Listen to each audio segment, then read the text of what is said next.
قبر میں کام آنے والے 7 اعمال، موت کے بعد بھی جاری رہنے والا اجر، آخرت سنوارنے کا سنہری موقع۔ ایک دن ہم سب نے دنیا کو چھوڑ دینا ہے، گھر، مال، شہرت، فالوورز سب یہیں رہ جائیں گے، لیکن سوال یہ ہے کہ قبر کی تنہائی میں ہمارے ساتھ کیا جائے گا؟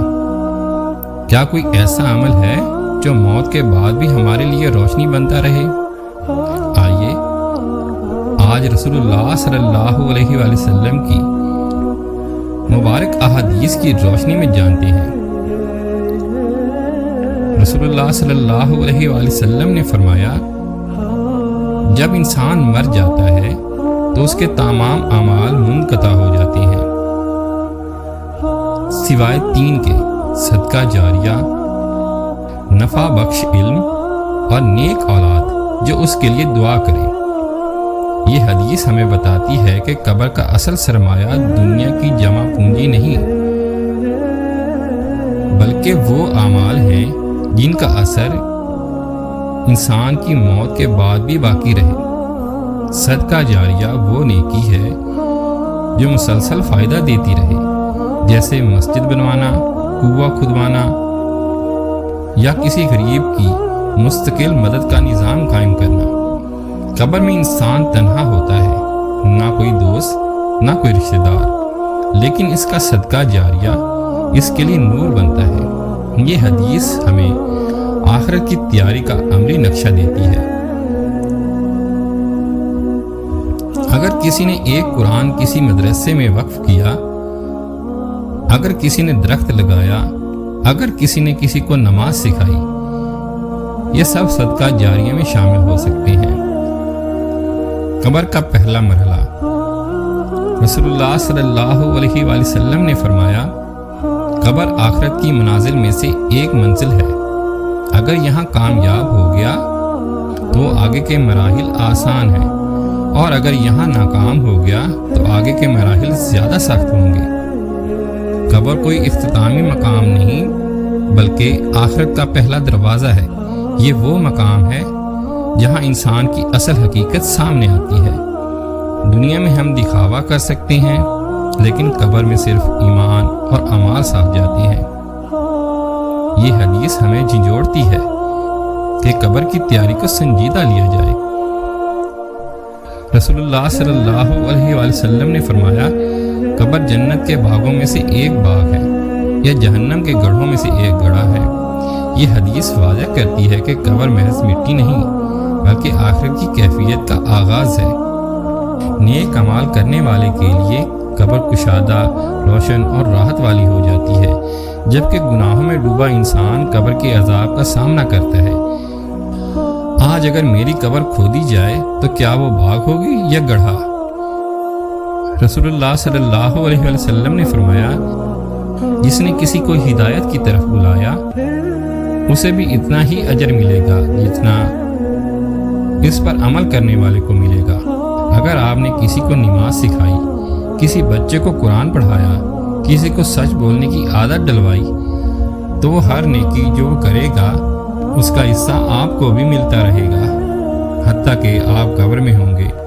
درخت لگانے کا اجر، صحیح بخاری، رسول اکرم صلی اللہ علیہ وآلہ وسلم نے فرمایا، جو مسلمان درخت لگاتا ہے پھر اس میں سے کوئی انسان، جانور یا پرندہ کھائے تو اس کے لیے صدقہ ہوتا ہے۔ درخت کا لگانا صرف ماحولیات نہیں بلکہ آخرت کی سرمایہ کاری ہے۔ جب تک اس درخت سے فائدہ اٹھایا جائے گا، آپ کے نامہ اعمال میں نیکیاں لکھی جاتی رہیں گی۔ یہ حدیث ہمیں سکھاتی ہے کہ چھوٹا سا عمل بھی قبر میں روشنی بن سکتا ہے۔ وہ 7 اعمال: نمبر 1 علم سکھانا، نمبر 2 نہر جاری کروانا، نمبر 3 کنواں کھدوانا، نمبر 4 درخت لگانا، نمبر 5 مسجد بنوانا، نمبر 6 قرآن وقف کرنا یا سکھانا، نمبر 7 نیک اولاد چھوڑ جانا۔ آج ہی فیصلہ کریں کون سا ایسا عمل ہے جو میری قبر میں میرے ساتھ جائے گا، کیونکہ وقت کم ہے اور قبر قریب ہے۔ رسول صلی اللہ علیہ وآلہ وسلم نے فرمایا، جب رمضان آتا ہے تو جنت کے دروازے کھول دیے جاتے ہیں، جہنم کے دروازے بند کر دیے جاتے ہیں۔ اور شیاطین کو قید کر دیا جاتا ہے۔ یہ حدیث رمضان کی روحانی فضا کو بیان کرتی ہے۔ اس مہینے میں نیکی کرنا آسان ہو جاتا ہے کیونکہ شیطان کی سرکشی کم ہو جاتی ہے، لیکن اس کا مطلب یہ نہیں کہ گناہ ختم ہو جاتے ہیں، بلکہ انسان کے نفس کا امتحان باقی رہتا ہے۔ رمضان دراصل اللہ کی طرف سے ایک سنہری موقع ہے۔ جو شخص اس مہینے میں خود کو نہ بدل سکے وہ اپنی آخرت کے بارے میں سنجیدگی سے سوچے۔ رسول اللہ صلی اللہ علیہ وسلم نے فرمایا، جس نے ایمان اور ثواب کی نیت سے رمضان کے روزے رکھے اس کے پچھلے گناہ معاف کر دیے جاتے ہیں۔ یہاں دو شرطیں ہیں۔ پہلا، ایمان۔ اگر کوئی صرف بھوکا رہتا ہے مگر دل میں اخلاص نہیں تو وہ صرف بھوک برداشت کر رہا ہے۔ رمضان کا اصل مقصد نفس کی اصلاح ہے۔ یہ حدیث ہمیں سکھاتی ہے کہ رمضان گناہوں کی معافی کا سنہری دروازہ ہے۔ کون جانتا ہے کہ اگلا رمضان نصیب ہو یا نہ ہو۔ رسول اللہ صلی اللہ علیہ وسلم نے فرمایا، روزہ ڈھال ہے۔ ڈھال کس سے بچاتی ہے؟ گناہوں سے، نفس کی خواہشات سے اور آخرت میں جہنم سے۔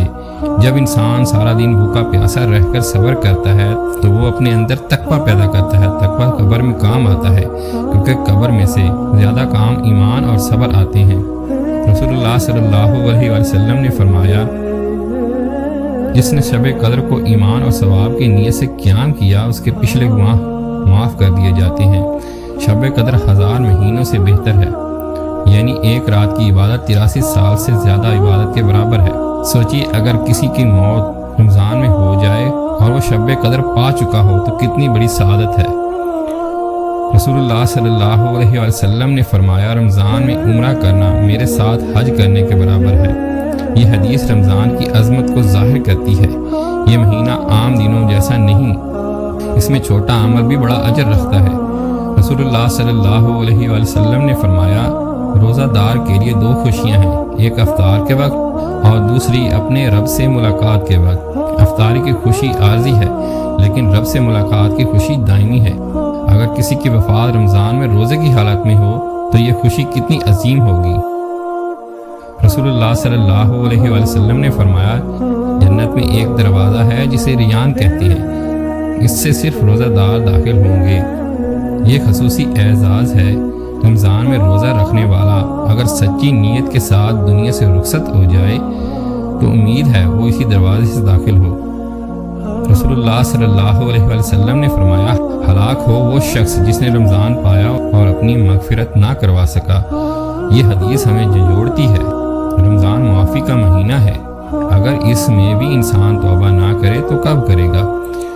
رسول اللہ صلی اللہ علیہ وسلم نے فرمایا، روزہ دار کی دعا افطار کے وقت رد نہیں کی جاتی۔ رمضان میں دعا کا خاص مقام ہے۔ جو شخص اس مہینے میں